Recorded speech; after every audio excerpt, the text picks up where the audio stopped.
ಈ ಸತಿ ಬಿಗ್ ಬಾಸಲ್ಲಿ ನಮ್ಮ ಗಿಲ್ಲಿದೆ ಹವಾ. ಈ ಎಪಿಸೋಡ್ ನೋಡಿ ನಿಮಗೆಲ್ಲ ಏನನ್ನಿಸ್ತೋ ನನಗಂತೂ ಗೊತ್ತಿಲ್ಲ, ಆದರೆ ನನಗಂತೂ ಎಷ್ಟು ಟೆಂಪ್ಟ್ ಆಯಿತು ಅಂದರೆ ಇಮಿಡಿಯೇಟಾಗಿ ನಾನು ನಲ್ಲಿ ಮುಳೆ ಮಾಡ್ಕೊಂಡು ತಿನ್ನಬೇಕು ಅನಿಸ್ಬಿಡ್ತು. ಆದರೆ ಏನು ಮಾಡೋದು, ಸಂಕ್ರಾಂತಿ ಹಬ್ಬ ಇದ್ದಿದ್ದರಿಂದ ತಿನ್ನೋಕ್ಕಾಗಲಿಲ್ಲ. ಸೊ ಇವತ್ತಂತೂ ಜಮಾಯಿಸ್ಬಿಟ್ರಿ ಅಂತ ಹೇಳ್ಬೋದು. ಎಸ್, ನಾನಂತೂ ಫುಲ್ ಬ್ಯಾಟಿಂಗ್ ನಲ್ಲಿ ಮೂಳೆ ಅಂತೂ ಕಡ್ದು ತಿಂದಿದ್ದಾಯಿತು. ಏನೇ ಆಗಲಿ ಈ ಸತಿ ಬಿಗ್ ಬಾಸ್ ವಿನ್ನರ್ ಗಿಲ್ಲಿನೇ ಆಗಿರಬೇಕು. Gilli sense of humour and comedy ಸೆನ್ಸ್ಗಂತೂ ಹ್ಯಾಟ್ಸ್ ಆಫ್ ಅಂತ ಹೇಳ್ಬೋದು. ಎಷ್ಟು ನಗಿಸ್ತಾ, ಎಷ್ಟು ಎಂಟರ್ಟೈನ್ ಮಾಡ್ದ, ಮೈ ಗಾಡ್, ನಾನಂತೂ ಸಾಮಾನ್ಯವಾಗಿ ನಗೋದೇ ಇಲ್ಲ. ಆದರೆ ಗಿಲ್ಲಿ ಕಾಮಿಡಿ ನೋಡಿ ಅಂತೂ ಸಿಕ್ಕಾಪಟ್ಟೆ ನಕ್ಕಿದ್ದೀನಿ ಈ ಸತಿ.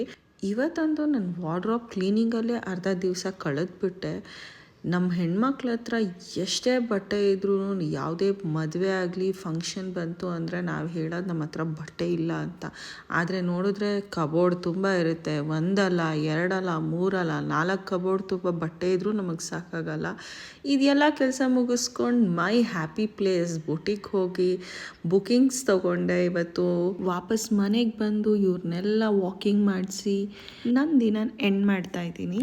ಕೊನೆಯದಾಗಿ ನಿಮಗೆಲ್ಲ ಒಂದು ಟಿಪ್ಸ್ ಹೇಳ್ತೀನಿ. ನೀವು ಪ್ರತಿ ದಿವಸ ರಾತ್ರಿ ಮಲ್ಕೊಳ್ಳೋ ಮುಂಚೆ ಆ್ಯಂಡ್ ಬೆಳಗ್ಗೆ ಎದ್ದಿದ ತಕ್ಷಣ ಯಾರೆಲ್ಲ ನೀರು ಕುಡಿತೀರೋ ನಿಮ್ಮ ಮೆಮೊರಿ ಪವರ್ ಇಂಪ್ರೂವ್ ಆಗುತ್ತೆ. ಇದು ಡೆಫಿನೆಟ್ಲಿ ಟ್ರೈ ಮಾಡಿ ನೋಡಿ. ನಾನು ತುಂಬ ವರ್ಷದಿಂದ ಫಾಲೋ ಮಾಡ್ತಾ ಇದ್ದೀನಿ. ಮತ್ತೆ ನೆಕ್ಸ್ಟ್ ವಿಡಿಯೋದಲ್ಲಿ ಸಿಗೋಣ. ಟೇಕ್ ಕೇರ್, ಬಾಯ್.